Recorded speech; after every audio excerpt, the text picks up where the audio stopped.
Hi, it's Joe from the Georgina Public Library. I'm here today to show you how easy it is to make Play-Doh at home. This is the exact same Play-Doh that the teens make every Tuesday night at the Get Us With the Library and that we use in all our programming. Don't worry about the quantities in the recipe. We're going to put that on the links on our kids programming page on the website. So, few simple household ingredients. Plain white flour. Just that simple stuff. Let me show you the bag.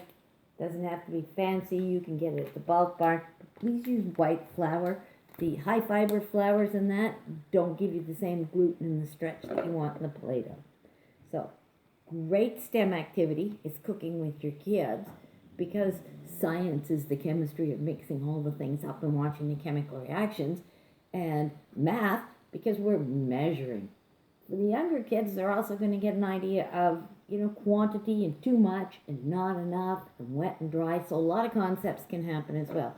So, a cup of flour into our bowl. The next ingredient, plain old regular table salt.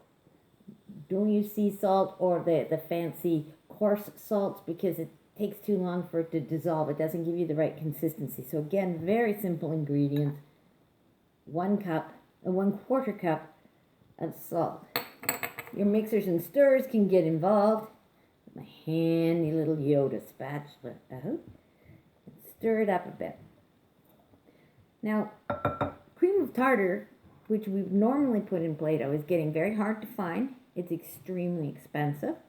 Nobody even at the bulk bar knows why, so we've started using an alternative that we just got off Google, and that's vinegar. It helps with the preserving of the ingredients. Now we've got our dry ingredients together. We're going to assemble our wet ingredients. Measuring cup. This is boiling water. We've just unplugged the kettle prior to the video starting. We're going to ignore that in the background. Some hot boiling water. Food coloring.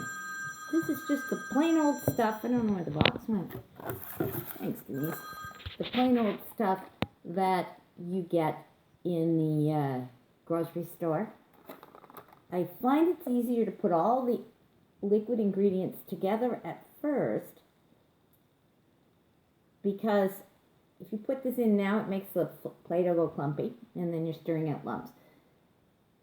The vibrancy, the density, the thickness of the color, the intensity of the color you get depends on how much food coloring you are going to put in. So we're going to go for a little light color there. So I've got my boiled water, my boiling hot water, vegetable oil, again, just easy to find. Doesn't have to be fancy. A couple of tablespoons of that.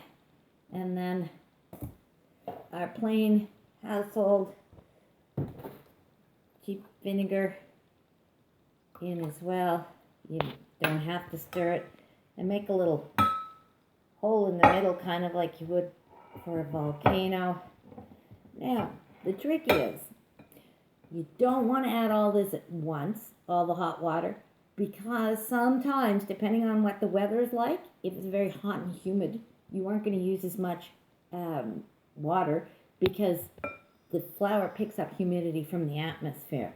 So, pour it in, give it a stir.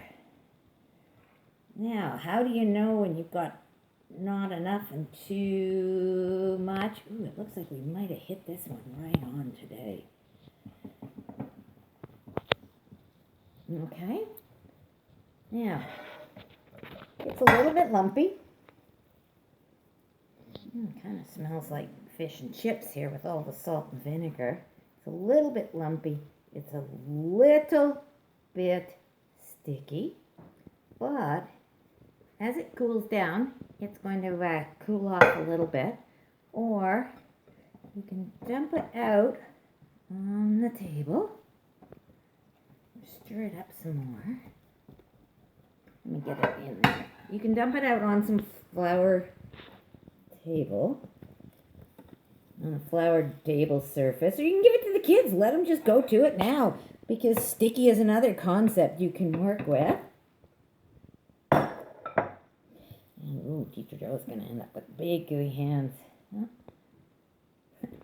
Well, it looks like I'm making slime. I need some more flour.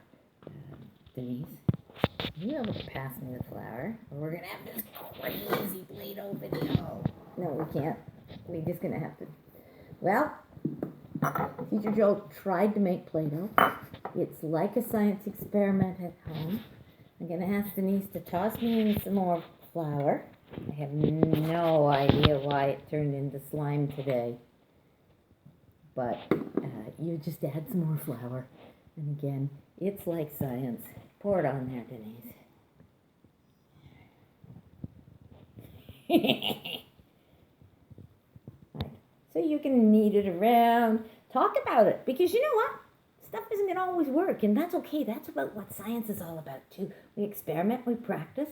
And sometimes things just don't work out. Now, how will you really, really, really know if your Play-Doh is going to work?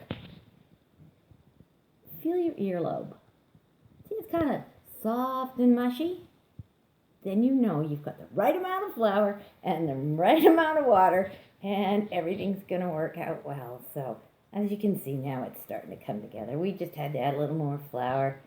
Not sure, phase of the moon, what happened today, but once you get your Play-Doh, there it goes, it's starting to come together now. Once you get your Play-Doh together, you'll want to store it in airtight container, which you can just get a little plastic margarine bowl or Tupperware bowl or Ziploc bags and use those.